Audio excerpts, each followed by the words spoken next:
Chapter 2 of The Offer.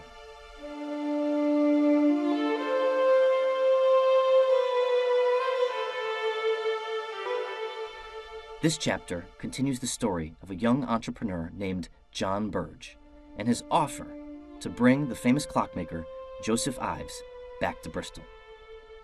On their long journey home, the clockmaker Ives shares a series of personal stories and a secret. It's a secret that holds the power to outsmart all competitors and build a business empire, but only if John Birge can find and follow the clues left behind by a past generation.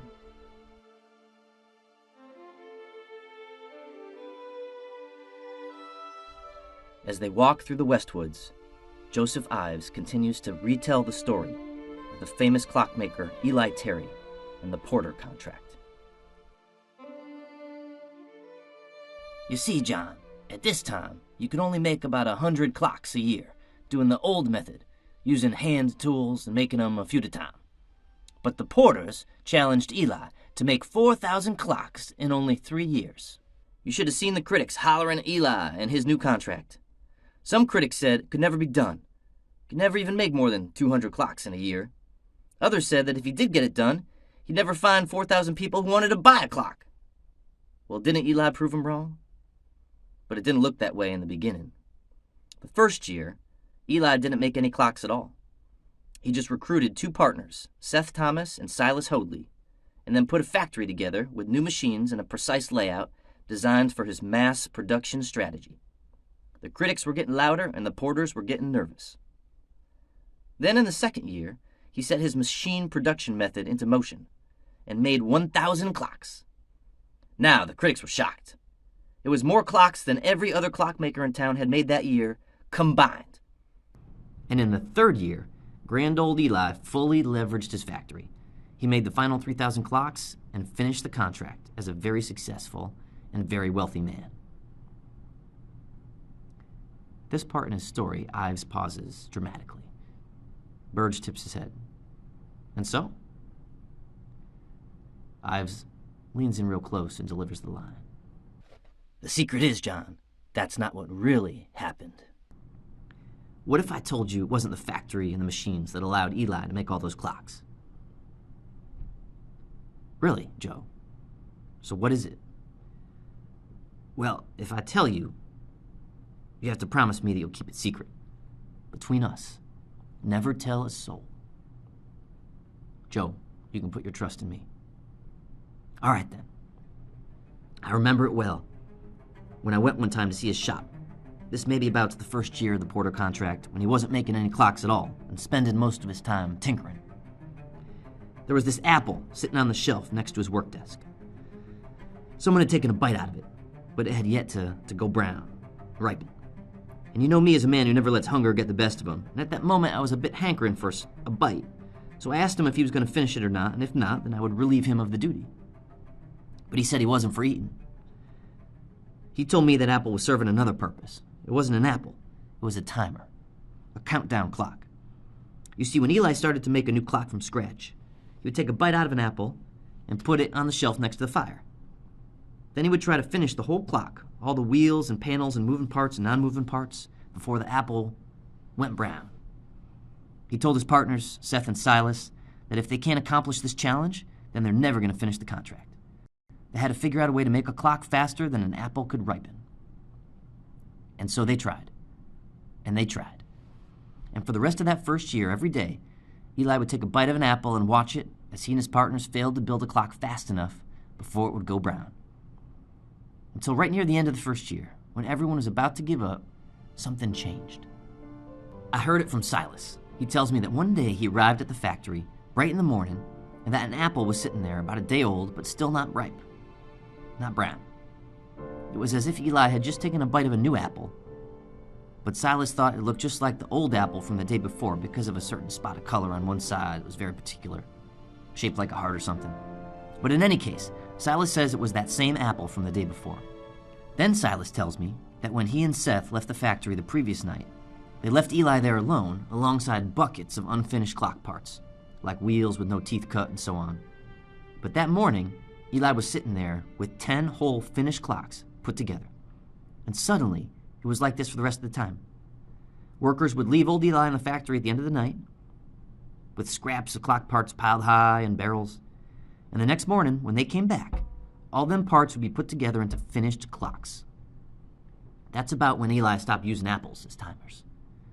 Seth and Silas, both of them had different opinions about how Eli was getting all this work done so fast. Seth suspected that Eli had other partners, other workers, that he would bring in when Seth and Silas weren't around. And he did this because he didn't want any of his partners to know all the secrets to his clockmaking business. Like Chauncey Jerome, one of our clockmakers here in Bristol that you know. He worked for Terry at his factory in Plymouth, putting together the benches and wheel-cutting machines, but never worked really on the clocks themselves. And just like Seth and Silas, Eli would show Jerome just enough for him to do his job, but never enough for him to learn Eli's full process of clockmaking. So that's one theory, that Eli had a secret team of workers that he kept working through the night, separate from his partners and helpers during the day, in order to protect his secret clock designs. And that makes some sense, don't it? That's why us Yankees make terrible comedians. A Yankee will tell you a joke, but never the punchline. Because if we tell you the punchline, you'll steal our joke and retell it on your own without paying us and getting our rights to it. But Silas, oh Silas, he had a different theory about what was going on, that in my estimation is much truer. He thought that if there was a night team, he would have seen something. There'd be some evidence of it. Silas was convinced that Eli was alone in the factory all those nights. Just him and his tinkering. So what if I told you, Mr. Birge, that there's only one way to make that many wooden clocks in that short span of time? You gotta stop time. And that's what Silas told me. He suspected Eli discovered some kind of method of timekeeping, some kind of special power, some kind of secret device that gave him the ability to influence time itself, to slow it down, to stop it, to stop the passing of time. After the Porter contract was done, you see, after Eli made all his money and stood atop a business empire of clockmaking, did he fire up his factory to make more? No. Quite suspiciously, he immediately retired from the clockmaking business. Strange move, right? He leaves the factory and locks himself up in his workshop all alone again. And that's when he comes up with his resized 5 arbor movement and his pillar and scroll shelf clock, a bestseller, and then a few other particular designs, like tower clocks for churches and such. Seth and Silas got the rights to keep the old factory going, but that's it. Whatever secret powers Eli used to make all those clocks are known to him and him alone. And so Ives finishes his story. Birge doesn't know what to say. Then Ives breaks out laughing. Ha, old John, do you think that the only way to win it in the clockmaking business was to use secret powers? You and I are going to do just fine. We can work on that wagon spring idea, put it in some of my designs. But let me tell you, I got a few other ideas, huh? Rolling pinions. We can also make, I think, a much better brass product if we get the wheels stamped instead of cast. And there goes old Joe talking about clockmaking. Now Birge relaxes a little. Ives, he seems committed. And now he won't even shut up about the clock business. John, I remember the first time I saw a clock. At George Mitchell's goods shop. My papa was there to buy some supplies. I tagged along to see this clock thing that everyone was talking about. And there it was up on the wall, moving like it had a spirit of its own. Pendulum wagging back and forth, weights on each side hanging nearly to the floor, hands of the dial turning little by little. Then, all of a sudden, like magic, when the long hand got to the top, the whole thing starts coming alive, and suddenly the most beautiful sounds, just like little church bells. Then it falls silent again, and all you hear is little tick-tock, tick-tock. For us regular folks, it's a magic experience. I remember how the farmers would come over to the parlor at Old Abel's Tavern and sit around, not to drink or even talk to anybody, but just to wait until the shelf clock sitting in the corner would come alive and chime the hours. Entertainment all in and of itself. Birge interjects here. That's the stuff, Joe. That's the magic I want to capture with our business. That's the kind of clock I want us to invent. Something that draws a crowd. Something grand. We need to build something new. Well, John, that's a rare thing. Bristol made a lot of men rich who were making clocks from a template design they found in a book, or learned as an apprentice, or stole from old Eli. But that's not the same as inventing a clock. Something new. As Ives is rambling on, the sun is nearing the horizon, and the forest is growing darker and deeper. It's the perfect duality.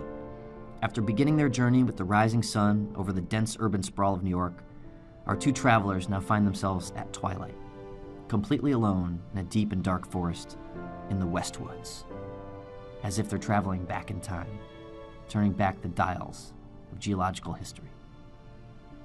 The coming of the night and sudden isolation imbues the forest with an almost menacing aura. The noises of wildlife are louder, and the trees seem taller. It makes Birge feel small and vulnerable. Ives is too busy talking about clocks to notice the change in landscape. Plus, he grew up in these woods and knows them better than Birge. Ives just keeps talking. Birge, you see, a clock, the kind we make in Bristol, is a machine, a mechanical contraption. You can track time with a sundial or a sand glass, but those things aren't precise enough to be very useful, and they can't ring the hour. Our clocks here in Bristol are more sophisticated. Essentially, you got two parts, your mechanical movement inside and the case on the outside. You can dress up the case 100 different ways to make it more stylish, make it sell better, but the mechanical movement inside is only as good as the time it keeps. Doesn't matter if it's brass or wood or made of gold. If it can't keep good time, it ain't worth a chestnut. And inside a clock movement, you've got different configurations that do different things. Got a bunch of wheels on the time train to keep time. Then a separate bunch of wheels on the strike train that give you the ringing of the bell. And all the wheels, they need to fit and turn just right to make it all perfect for keeping time. And this configuration is really just a very old design. It's been passed down through books and drawings so that us clockmakers here can carve out wheels with the right proportions and cut the right number of teeth and fit them all together so that when it turns, the hands of the dials turn, and suddenly you got this magic thing called time. So that's what a clockmaker is. Somebody who uses the old design templates to make a clock that can hang on a wall or sit on a shelf and keep good time. But to invent a clock, that's something different. That's like inventing a new way of keeping time, like creating a different way to influence time itself, or at least our perception of it. Silas believed Eli had this power. Me, I know it wasn't Eli. If his clock had magic powers, then all of our clocks would have magic powers, because everyone's been copying his design for years now. Even his mass production machines and methods are being put to use right here in Bristol. It ain't nothing to make 3,000 clocks a year anymore. The only man in this new world who invented a clock is the man that taught me how to make clocks. Gideon Roberts, my uncle, born in Bristol, lived right here in these Westwoods. Now the story of Gideon is a story worth telling. He's the one that taught me how to build a proper clock. More than that, he taught me the meaning of a clock. You see, it's one thing to sell someone a clock. You can put a price on a clock, but you can't put a price on time. Problem these days is everybody wants a clock for the prestige. They figure if a clock is something special, then if they buy it and put it on their mantle, then everyone will think they're special too. The hands of a clock will keep time for both a wise man and a fool, but only a wise man knows how to properly use the hours in between. A fool only knows how to waste them. So one day, my papa tells me that tomorrow he's going to send me up the mountain so that Uncle Gideon can teach me how to make clocks. Oh boy, was I excited. I could hardly sleep that night knowing I was going to go learn how to make clocks from the best clockmaker in town. I remember arriving at Gideon's house that morning. It was here, on Fall Mountain. It was early on a winter day, dead cold outside, as the snow had just fallen the night before. But Gideon wasn't in his workshop. No, Gideon was in the woods.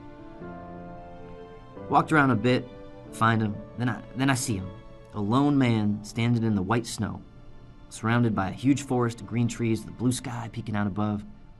It looked like a painting. Now, I thought we'd spend the day in his workshop, learning how to make clocks. But we never stepped foot in his workshop that day. First advice he gives me is this: if you want to make a proper clock, you got to start right here in the woods. The best clocks are made of the right materials, And the best wood for a wooden clock movement is right here on Fall Mountain. He took me into the forest a bit, where there was a sled with a blanket and rope. He yanks off the blanket. Laying under it were 2 axes. One was a big feller's axe, and the other was small and peculiar, an old tomahawk hatchet. He hands me the hatchet and says, "This one is for the apprentices. Your job is to go search out some mountain laurel and cut all them branches, which we're going to use for the pinions." Then he hoists the feller's axe on his shoulders, and he tells me, "See that tree right there? That's a cherry tree, the best kind of wood for the wheels, the most important part of the clock movement." Then he walks over to the cherry tree, hovers the axe above his head, and says, "Do you know what the name Gideon means in the Bible? He who cuts down." Then he lets his axe fall, and he cuts down the whole tree with one swing. At this point, Birge bursts out, "No, he did not." Hey, John, who's telling the story here? Huh? So anyways, there we are in the middle of the winter, chopping wood instead of doing what I thought we were going to be doing, which was making clocks. You see, in the winter, it's easier to cut down the trees and haul them back to the barn. In the summer, they're all full of sap, and the axe blade gets stuck in them. Then you got to rent a horse and wagon to haul all the wood back down the trail. But in winter, the trees are dry, so the axe can cut them down. Clean. And then you can drag them all back easy by yourself on the sled over the slick snow. So all the while, I was tracking down laurel and chopping it with the hatchet and dragging it into the sled. All the while, Gideon was entertaining me with all kinds of wild stories of his adventurous life. You see, Gideon wasn't just a clockmaker. He had a life of adventures that most of us don't have these days. Not only happy ones, but real hardships too. He was born in Bristol, but like many young men, he itched to get out and see the world at the first opportunity. One big opportunity came along, and he joined his father and brother on a campaign out to the Wyoming Valley, where they tried to settle a new territory out west. Gideon's crew, alongside lots of other Yankees, built a fort and started to set out new farmlands.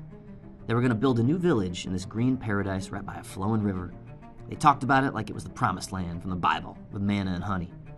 But there was one big problem. A whole bunch of other settlers, calling themselves Pennamites, had the same idea and were building their own paradise only 2 miles away. These Pennamites believed Gideon and his crew were trying to settle the land that belonged to them. And this being a new territory, there was no authority to say that this land belonged to this man or that man, so on. So misunderstandings became insults, insults became blows. Soon it was a full-blown battle.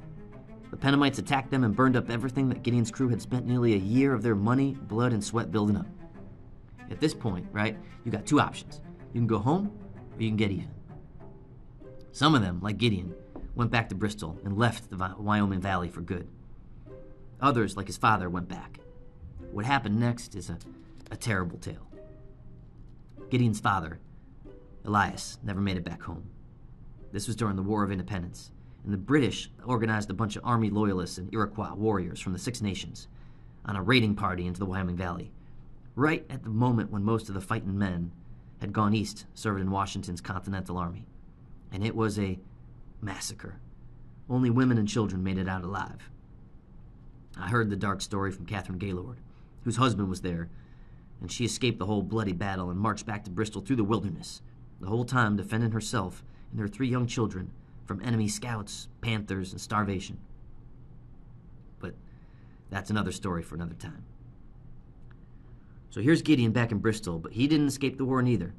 Like all other young men his age, he enlists in Washington's army and marches all over the battlefronts.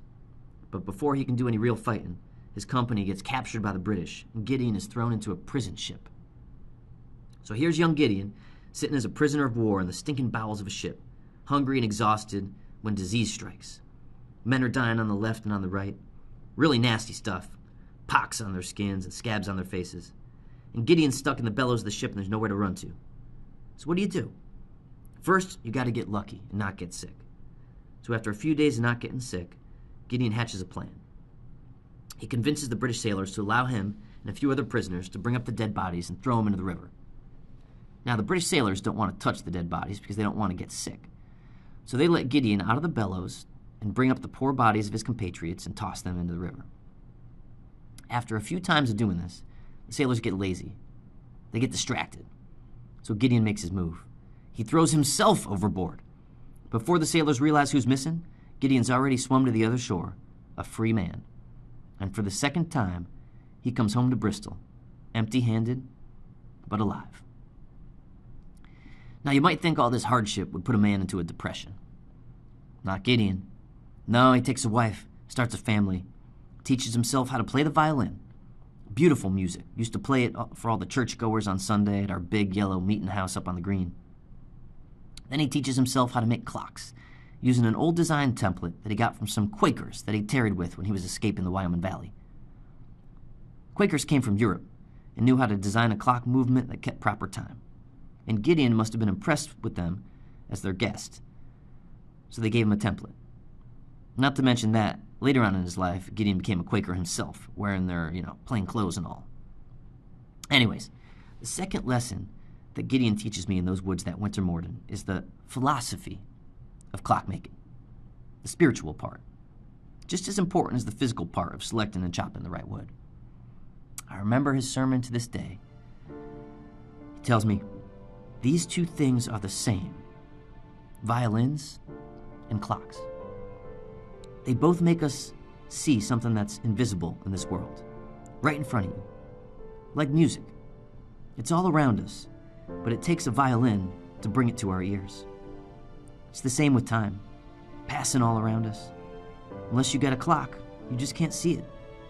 The big and little hand, slowly following the invisible passage of time in a perfect circle, revealing to our eyes the hours as they pass right in front of us. That's what a clock does. It's something more than just scientific. It's spiritual, cosmic, like something handed down to us from the stars. Cosmic algorithms represented by vibrating strings and turning wheels that make violins play music and clocks keep time. That's why they get passed down through generations as heirlooms. There's something special about a clock, even a broke one. Hell, even if it's broke, it still tells the right time twice a day, don't it? All them old clocks, you just don't want to let go of them because of what they represent. Just like that hatchet you're holding, Joe. It's a tomahawk that was passed down from old Gideon Ives, my mother's father, and your great-grandfather. I use it now to cut wood, but he used to carry it any time he went into the Westwoods on hunting expeditions. Gideon Ives lived yonder, down in Wallingford, but he would come up to these Westwoods all the time on hunting trips, and he was so good at it, they used to call him the Mighty Hunter. He got that name for killing hundreds of deer, and also bears, turkeys, even wolves from these parts. They blamed him for driving down the market price of bear meat, as it was a delicacy back then, until the Mighty Hunter shot so many he flipped the price lower than venison. The wildest story is one that's been told my family for a long while. And so Joe begins to tell Birge a story he heard from Gideon. Goes like this. One time, the Mighty Hunter, Gideon Ives, was hunting on Fall Mountain with the one Captain Jesse Gaylord, who wasn't a captain at the time, as this was before the war. So Gideon and Jesse spotted deer right around here near Cedar Swamp and start tracking it. The deer cuts east, crossing over a hilltop.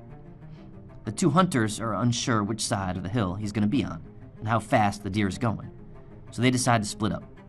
Each of them go on different sides of the hill, and the first person to see the deer is going to shoot it.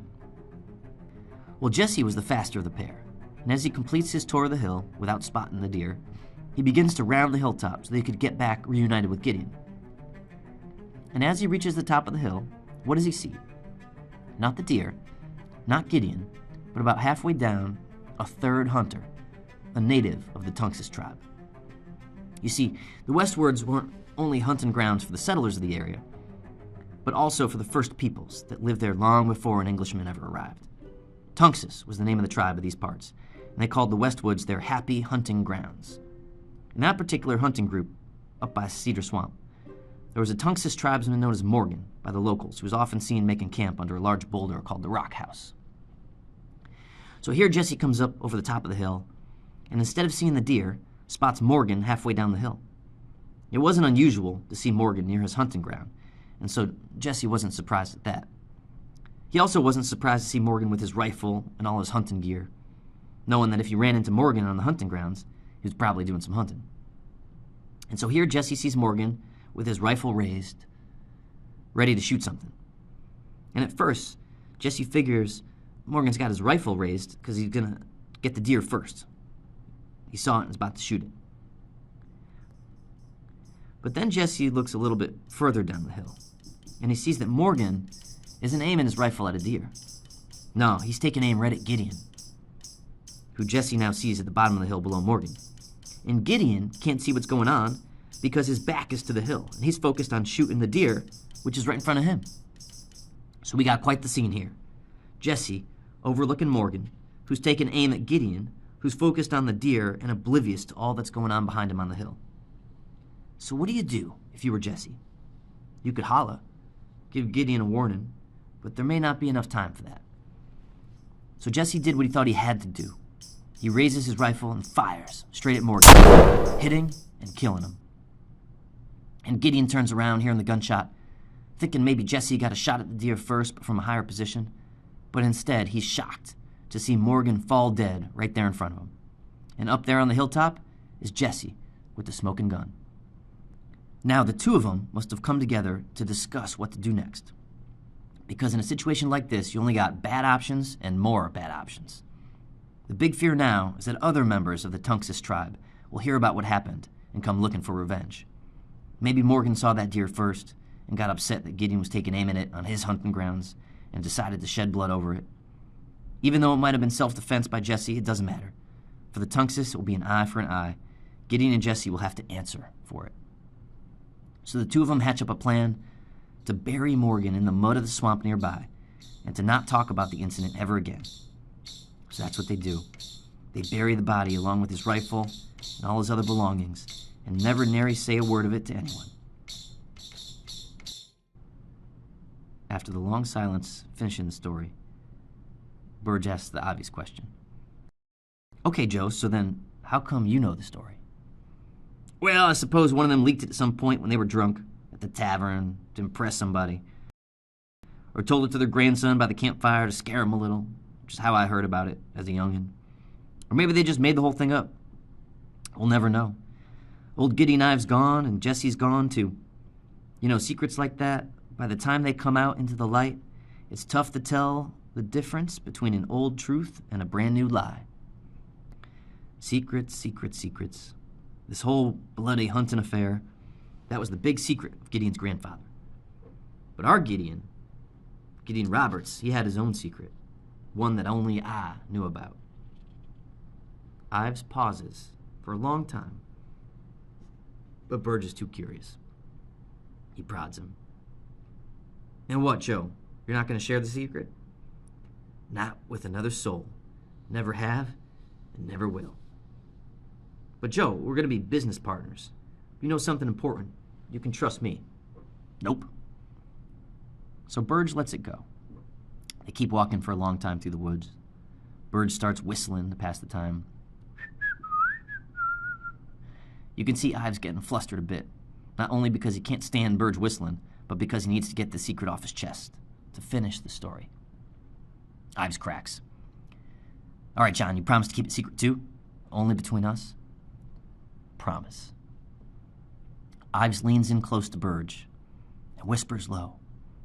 Even though they're alone in the forest, Ives is not taking a chance in case a bush or a flower, a mouse or an owl heard it over and wanted to talk about it later.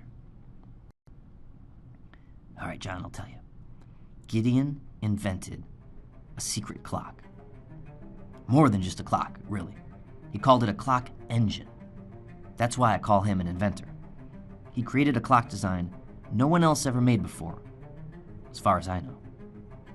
I saw it once, this clock engine he invented, different than all the other clock movements I've ever seen, even to this day. It was right after we were done chopping wood, dragging the full cord of it on the sled back to the woodshed behind his workshop.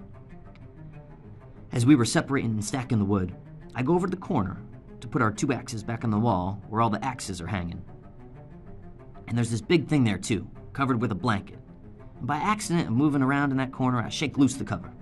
It falls to the ground, and there in front of me, in the corner of that woodshed, is an extraordinary machine. Looked like a clock, but it had all these different pieces to it that made it look like something more. more than just a timekeeping movement. And if it was a clock, why was it in the woodshed and not his workshop? Anyways, I didn't get too long to look at it because as soon as I pointed and said, "What's that?" Gideon runs over, and Gideon throws a cover over it. He tells me never to tell anybody what I'd seen because he's worried folks won't understand what it's for. He says people like to keep old habits going, and they're not too interested in understanding new things. Anyways, he says, we are not finished with it yet, as we are still tinkering with the final design of the clock engine. I remember very clearly he said we and called it a clock engine. For the we part, I never found out who he was working with on that invention. At the time, I assumed the we was his sons, Elias and Titus, who I later went into business with. But when I was working alongside them one day making clocks and such, I raised the topic of Gideon's clock engine in the woodshed, and neither of them knew anything about it, which was strange because they were Gideon's own sons. I imagine if a father invented something special, he would have passed it on to his sons. But they didn't know what I was talking about, even when I described it to them, what I saw, the design of it. So after a while I got to thinking, no man is making a clock like I saw in that woodshed. If only I could get a template of it, I could get a good run going and bring something special to the clock market. A clock like you're dreaming of, Mr. Birge. Something grand, something magic, something that people would come all over to see with their own eyes. A clock that could make you a fortune. But by the time I thought to go back and ask Gideon about it, he had already passed on, and not even his sons knew anything about that special clock design. For me, it didn't look like a clock movement as we know it, like the templates everyone uses in the factories. Gideon's woodshed clock engine had a different size, and that pendulum, it was moving different too, and the escape wheel. Then, all of a sudden, Ives clams up, as if he's already said too much. Birge pushes him to finish the story. And? Oh, look here, John, we're home.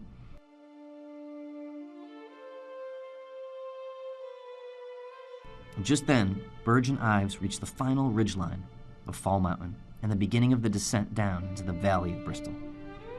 You can see the last rays of the setting sun disappear over Chippen's Hill to the west. Come on, John. If we double time it, we could make it to Old Abel's Tavern right in time for dinner. Ives runs off down the trail, leaving Birge without an ending, like some Yankee telling you a joke but leaving out the punchline. And so as night falls and the stars emerge over Bristol, our two weary travelers end their long journey at the Tavern by the Green. Moments later, Ives is diving deep into a big dinner of pork and squash. Birge never even goes inside. He plops down on a rocking chair on the long porch outside and rests his legs. Just then, a familiar face exits the tavern doors, the one and only Dr. Titus Merriman, and sits down in a chair next to Birge, bearing 2 tin cups in his hands. Welcome back, John. Congrats. You brought old Joe Ives back safe and sound. For that, you deserve a drink, my friend. What do we have here, Titus? Oh, brandy? Well, I thought you would need something a little stronger after your long walk over the mountain. You betcha, although I thought the deacon and his temperance movement outlawed serving brandy at the taverns after sunset. I'm not looking to end up on the preacher's list of evildoers. Ah, John, a man like you doesn't have to worry about that. Plus, there's an exemption on drinking hard liquor if it's for medicinal purposes. And since I'm a doctor, every time you drink brandy with me, well, you better believe it's for medicinal purposes. Then cheers to good medicine, my friend, and a cure to whatever ails you. Ah. Titus, there's something else. I got the letter from Chemical Bank. Everything we need to start up. Good man! I know you had it in you. Look at that. A master clockmaker and a letter of credit from a bona fide New York institution. That's enough to give us a hell of a head start on the competition. Indeed. So, John, how'd it go with Joe? I can't say just yet. He's a difficult man to get to know. First, he wouldn't really get talking to me about anything. But I'll tell you something. Right about the middle of our walk over the mountain, deep in those woods, some old memories must have stirred him, because he just started storytelling and wouldn't stop. Colorful stories, too, and a few strange ones. Secret stories he told me I can't tell anybody else. Let me guess, John, he told you about Eli and the apple? Oh, you know that one? He said I was sworn to secrecy, that he never told no one else. Well, Give Joe 2 cups of hard cider and he'll tell everybody about Eli and the apple, about cosmic clock designs coming from the stars and all that nonsense. He's got quite an imagination. Guess that's why he's so good at making clocks. Clock fever is what they call it. And old Joe, he got it. Look, John, I know you're chasing an opportunity, and Joe's chasing his spiritual philosophy. But for me, this clock fever, the whole clockmaking business, is a much more practical matter. You know, I've seen these people go through poverty and war, dividing themselves over accusations of treason and religious revivals, then the disease outbreaks, worst of all. Some tough times. People can only handle so much before they break apart and turn on each other. This clockmaking business gives us the opportunity to rise up, not down. Brings us churches and schools, more jobs and more families, factories and mills, maybe even my little dream one day, a hospital. All these things that it takes to raise a shining city upon a hill. We're not just building clocks here, John. We're building something more. And I'm very happy that you're joining that mission. The two clink glasses and sip their brandy in a moment of happy contemplation. They look out from the porch of the tavern, across the street, where stands Bristol's most important establishment, the First Congregational Church. Unlike all the other churches in Connecticut, which are typically painted white, Bristol's meeting house is painted spruce yellow, which makes it glow in the moonlight. John Birge takes it all in with a sense of accomplishment, of moving forward in life, both for himself, his family, and his stature within Bristol's community. He wasn't born here, but he's excited to raise his family and pursue his legacy in this place. His dreams are small, but attainable, and this hometown of his is a safe and hopeful place. Titus dwells on the darker side of things. He knows that the best intentions and best laid plans, things that are built over years, even generations, can be destroyed in a moment of calamity or conflict by unforeseen or mysterious things like disease or war, unknowable dangers or superstitious evils. It was not long ago when these very neighbors whispered of witchcraft or strung up a Tory traitor from the tree on the green. Joe is back home, but which Joe Ives is back home? A sheep back among its flock, or a wolf in disguise? Is Joe's coming back, in the end, going to be a good or bad event for this fragile community? Birge might have a sense of it. Titus examines that. So, John, tell me, thinking about old Joe, is he still the same man we know from the old days? Did the big city change him? Think he's ready to come home and stay there? What else did you two talk about? Well, Titus, I believe so. Mostly because he's had enough time in New York to be done with the whole affair. Prison has a way of taking the shine out of a dream. But he ain't done dreaming of clocks, that's for sure. The whole walk through the woods, mostly he just wanted to talk about clocks. And his Uncle Gideon. Joe talked about his Uncle Gideon? Gideon Roberts? Yeah, about all his adventures, the Wyoming Valley, the war, some wild hunting story about his grandfather. And then the whole exposition about his first day as Gideon's apprentice up on Fall Mountain. That's interesting. Joe rarely talks about the early days, especially what he learned from Gideon. He's always calling it his trade secrets. But there's one thing he will sing about. Every time he comes across a new investor, he starts talking about some mysterious clock design he learned from Gideon, that if only he had the money and materials to make it right, he could build something so special and make a clock empire bigger than Eli Terry and run everybody else out of the business. But when you ask Joe about the details, he can't give them. Joe says he never got the design schematics for it, and without them, you can't build it right. Maybe why he's always tinkering with different clock designs and getting frustrated because he just can't build it right like he remembered it. You see, clock building, we know, it's a precise thing, and you really need a good design template to do it right.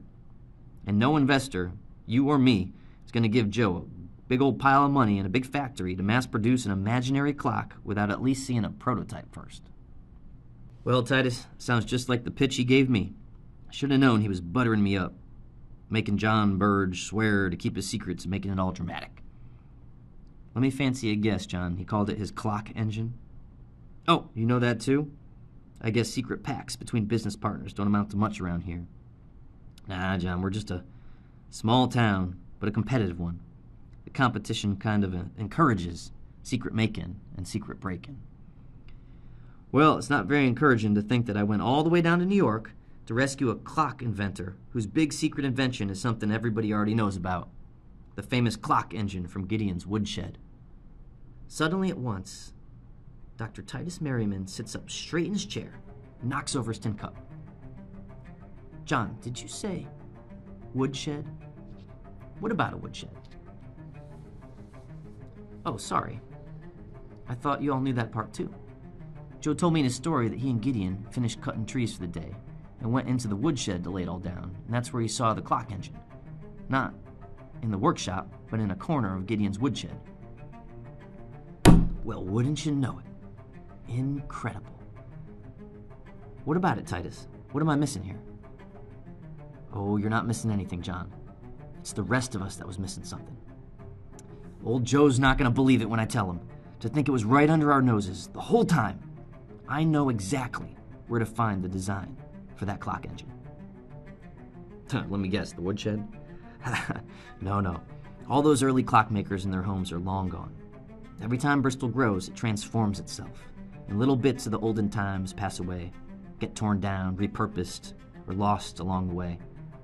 Gideon's woodshed is gone forever, and maybe this clock engine too. But the design of that clock engine is not, and I know where we can find it. Many years ago, I came across something that didn't mean anything to me at the time, but when you put it in this new context, well, clear as day, it's like a map to buried treasure. And with your credit from the bank and Joe's clock-making ingenuity, we can rebuild it, get a production going, make ourselves a fortune, enough to take care of everybody in this town. Come on, John. There's no time to waste. On your feet. We're off to find Gideon's secret clock, and we're going to find it right here in Bristol.